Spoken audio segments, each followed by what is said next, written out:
अग्नि अब पूर्णतः शांत हो चुकी थी। जंगल फिर से उसी गहन मौन में लौट आया था।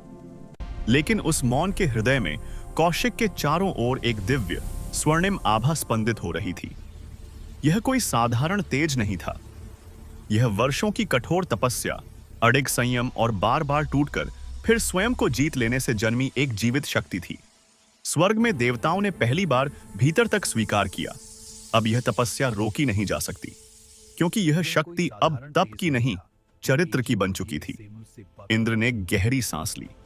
उनकी आवाज में अब भय नहीं था, केवल सत्य की स्वीकृति थी। जिसने अग्नि को नहीं, अपने भीतर के भय को जीत लिया, उसे रोकना अब हमारे सामर्थ्य से बाहर है। उसी क्षण आकाश में बादल गरजे, एक दिव्य स्वर गूंज उठा, तुम्हारी तपस्या पूर्ण हुई। कौशिक ने धीरे से आंखें खोली। वह वही देह थी, लेकिन चेतना पूरी तरह बदल चुकी थी।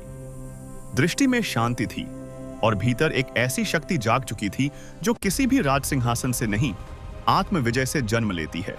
उसे दिव्य सिद्धियां प्राप्त हुईं, लेकिन उससे भी बड़ा वरदान था पूर्ण आत्मनियंत्रण, जो किसी भी शक्ति का सबसे कठिन शिखर होता है।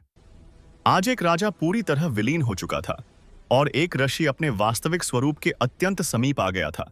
लेकिन यह यात्रा यहीं समाप्त नहीं हुई। सबसे गहरी और निर्णायक परीक्षा अब भी शेष थी, और वही सामने आती है पार्ट 9 में।